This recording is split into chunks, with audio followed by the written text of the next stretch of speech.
You're coming up on your 11th anniversary. That's correct. Is that 11th or 12th? 12th or 11th? 11th. Yeah. 11th. All right.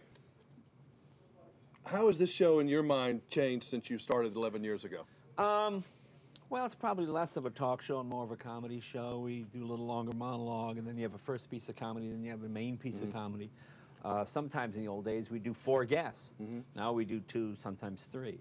So there's probably less emphasis on guests and more on comedy. Although, of course, guests are still hugely important, but it's less a talk show, maybe a little bit more of a comedy show, kind of half and half. You still not taking vacations very much and all that?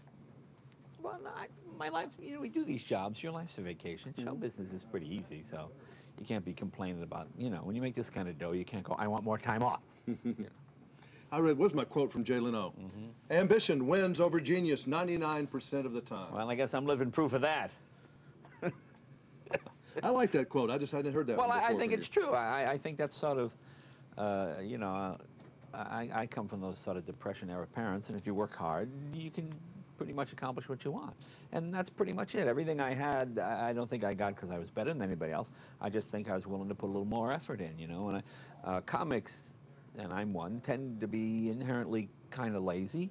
But if you keep working on it and working on it and working on it, you know, you get ahead. I mean, I knew guys that just would work 1 or 2 days a week. When I was a kid, I would always try to work 7 days a week, 2 shows a day sometimes, trying to get better and better. And it's just like working out with weights or practicing baseball. The more you play, the better you get. How many years did it take before you really felt like, you know, this was really your show now? Oh, probably last Thursday. Last Thursday. That's good. Last Thursday. You know, you don't really think the Tonight Show is ever yours. The Tonight Show, you kind of just don't screw it up for the next guy. You know, this is pretty much an institution here at NBC, so you want to keep it going. So when you hand it off to the next guy, whew, I didn't screw it up. Here you go.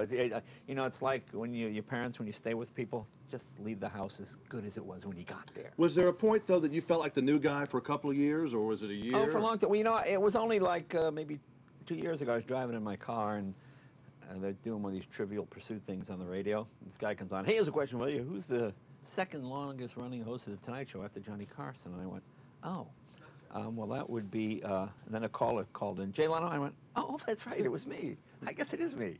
So it wasn't until I actually heard that I went, oh, well, that's true. Steve Allen only did it 2.5 years. And Parr did it 4 years. So I went, oh, I guess that would be me. Well, that's pretty good. But it's amazing. You have 25 years of history on this show, though, from 77. Yeah, that's about right. I mean, you've seen more of the Tonight Show than anybody has, I guess. Carson. Yes, been here through a few You're an old guy That's now. Right, that's right. With this job comes some interesting perks that Jay Leno, the comedian, probably would not have gotten. What's been some of the coolest things you've gotten to do because you're the Tonight Show host? Well, I've been to the White House a bunch of times and had dinner with the various presidents. So that's good. Normally you don't get that, you know, when I was washing cars at Foreign Motors. So that was pretty cool. I like politics, so that always amazes me. Just the odd sort of things that happen when you do this. You know, one day I'm in Washington. I'm just walking down the street. I hear, psst, Jay Leno, Jay Leno.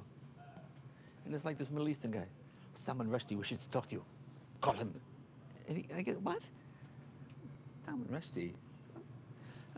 Oh, like an idiot. So, well, let me get a phone. And I call Salman. Yeah, he's not here. You must call again at 6 o'clock.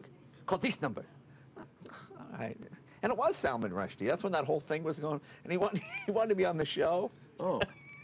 And he's like, just odd things. Just odd things like that happen. Well, I thought maybe you'd say Daytona was pretty cool, too. Oh, well, Daytona was very cool. Too. Yeah, Indianapolis. Oh, sure. You look like you're having a great time. Well, at I get to Daytona, drive the pace car, and Daytona drive the, you know, 155 going around the banking there. Oh, that was a lot of fun. Well, that's true. I was talking strictly more sophisticated, but I was thinking more Jay stuff that you. Yeah, well, the car stuff. Yeah, you get to do really cool car stuff, car motorcycle stuff. That's true.